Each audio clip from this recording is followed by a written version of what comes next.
Hello there, fellow Chiefers. Welcome to another episode of Chief Chat with your host, Brian Taubman, as I discuss our beloved Kansas City Chiefs and how they're doing so far this offseason.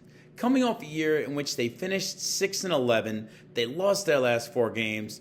They lost Mr. All-Everything Patrick Mahomes late in the year to a torn ACL. They lost all 5 games that were decided by one possession. They were 0-5 in one-possession games, which is way different than what we're used to seeing from Kansas City. They had won 17 games in a row before that decided by one possession. That was an NFL record. This was the first time they had missed the playoffs since Mr. All-Everything Patrick Mahomes became a full-time starter. Before that, they had been to 7 AFC title games in a row, which is second only to some dude named Tom Brady, I think his name is. He played for, I think, the New England Patriots. They had went to 8 AFC title games in a row.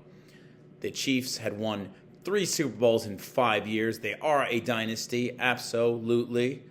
They maybe were due for an off year.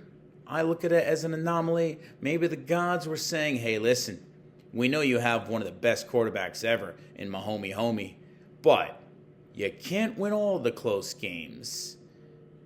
Injuries were definitely a factor as well. Playoff fatigue, playing all that football, that is a lot. In some ways, I don't think it was the worst thing, mentally, physically, to have a year off from being in the playoffs.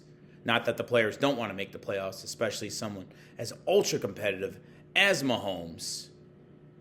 This year, though, we do have Travis Kelce coming back. He is 36. He will go down as one of the greatest tight ends ever. And even though he can't do it week in and week out like he used to, you can count on him getting it done when it matters most. We signed Super Bowl MVP from Seattle, Kenneth Walker III.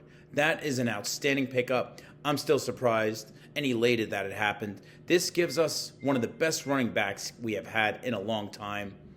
We do have offensive guru Eric Bieniemy coming back. I'm very excited about that. Our offense has not been the same since he left. We did lose All-Pro Trent McDuffie at corner as well. And the year before that, we had lost All-Pro L'Jarius Sneed. But we're freeing up some cap space. We got the draft in a month. I think things are looking very groovy. I think we're going to be very hungry and motivated to come back into the playoffs. We're going to have our eyes on the prize. And maybe the cheetah himself, Tyreek Hill, will be returning. That would bolster a wide receiving core that really has not been quite the same, not as explosive since he left. So that would be a very much welcome return. Stay tuned next time for Chief Chat. Go Chiefs!